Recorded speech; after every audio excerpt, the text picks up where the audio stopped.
So, LVO, one of the big things, now I'm a nutrition guy, and being at the LVO, I'm there to launch my company, obviously, push my product.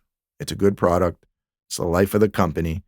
It will enhance brain function and it will enhance sleep. You can take it during the day, you can take it at night. This was my first time on the ground in the tabletop community. And being my nature of my work, the nature of my business, I need to, improve people's health. So I look at things a little bit differently than other people look at things, right? Because it's the nature of what I do. This is my job. And this is a community that I'm deciding to help because I love the game and I love the community from what I know, from my local community. I think it's a good community. I think the aspect that it's artistic is very different than esports, right? Like everyone's there because they love the artistic aspect of the game. So it's a unique community. It's competitive, it's strategic, but it's extremely artistic. And people there are generally very intelligent because it's a very difficult game to play. You may not play it well. You may play it well, depending on your time input and your capacity to be intelligent. And some people aren't even there to play it well. They just love the artistic component. But that artistic component is so strong in the tabletop community because the people create these beautiful, beautiful, you've got to paint your models. They don't come painted. You can't buy a painted model. And in esports, it's competitive, and depending on the type of esport, you're either really fast clicky or, you're more strategic and you use your intelligence. Warhammer's got that unique combination. So it creates a unique community and it's fun. And I love the artistic component myself. But what I want to talk about today, and I don't want to put anybody down, but my job is to create awareness and help people to be healthier. And no amount of gummies will help fix this issue. The first step is awareness, acceptance, and then there's what are we going to do about it? And that, I could help you. There's a million resources where we could help people do this, but this has to be done because it has a huge implication for your brain health, your entire body, your longevity, your ability to play tabletop, your ability to work, your ability to be a parent, your ability to do anything is dependent on your health. The healthier you are, the better you will be at anything you decide to do. And one thing that really stood out to me, again, because of my, profession is the rates of obesity. And I don't know if it's just in North America in general, but specifically at this event. And I don't want to put anyone down. I'm just trying to create awareness and then let's do something about it. But this is a significant problem. And I'm talking like above 95% at this event. There is 95% of people need to lose weight to attain optimal health. Whether that's you, whether that's not you, at the end of the day, it's let's do something about it. And that's the attitude we want to have is we're not trying to break anyone down. We're trying to educate. And I just want to go over a little bit of the effects of, again, tie it back to brain health, but the effects of obesity or excess weight on our brains. It has impacts all over our body. We always put things back to the brain. We're playing a brain sport if you're at tabletop. So your ability to play that sport will be impacted by your health, and your health is impacted by your level of body fat, among other things, but we're going to put it there. So I read immediately when I was leaving the LVO and having these thoughts, like, what am I going to talk about? What does the community, some people has to do the job that no one wants to do. And it's a tough subject. But at the end of the day, this was one of the most important things. And I can't sell you a gummy to fix this. I can educate you and help put you in the right direction and create that awareness.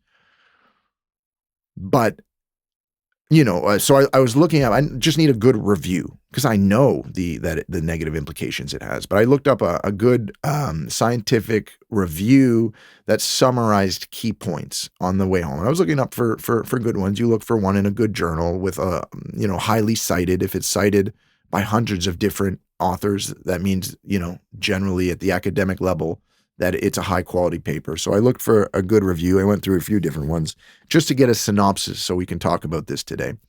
And the one I looked at was Neurological Consequences of Obesity by Dr. O'Brien. And then he talks about like the various components of the effects of obesity on your health. One of them being, like even the structure of your brain when we have excess body fat. Now, it's not just the fat, but it's what led us to gain that excess body fat. We have structural differences and dysfunction. And specifically, he talked about this place of the brain called the hippocampus. And it's at the center of the brain. Okay. And there's two sides to it. And I know because my wife had some issues with her hippocampus. I've looked at her CT scans. And this part of the brain is responsible for taking short-term memories and consolidating them into long-term memories. And that happens while you sleep. And that's why sleep's important for like memory. So if you're playing a game or you're doing anything, you've got to utilize your rate of like learning, and memory is dependent on the function of this hippocampus. And it's one of the main regions that people with obesity have like structural differences. It's generally smaller. It's like there's an atrophy. There's death of these cells that are responsible for converting what you learned in that day while you sleep into memory. So people who have, like, let's say tumors in that region will have issues with converting what they learned into long-term memory. They'll often forget certain things. And like that process is just going to be inhibited. And this will impact your entire life. And obesity is like, that's one thing that they found, is that there's these structural differences and this atrophy in this region. And that's not good. And again, we're just trying to not put anyone down. We're just trying to create awareness. Another thing is like when there is this obesity, and I learned a lot about this in school. This is a nutrition thing, but it's metabolic dysfunction, right? I'm a sports nutritionist from Montreal, 2016, studied and practiced and did research. And metabolic syndrome is something that goes back years. And it was a newer term in like the early 2010s. And what it is I'm going to highlight it, and we'll probably wrap it up at that point because I don't want to go on for too long with some of the drier science. But metabolic dysfunction happens when we're becoming obese. Like we have all these cells in the body, and as we're consuming food and gaining weight, these cells start to malfunction. And there's like key things.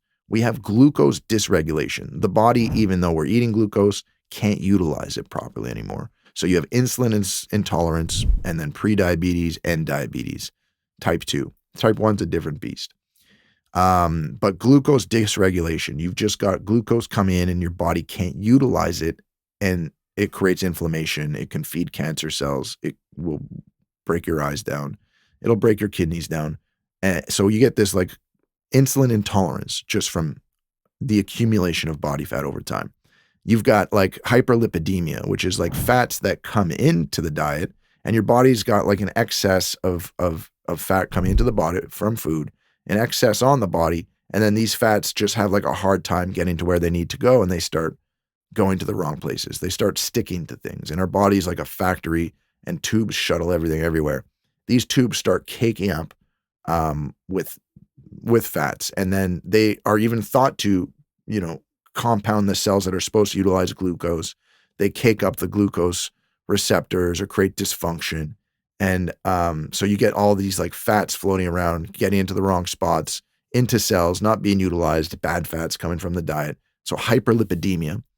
And then inflammation.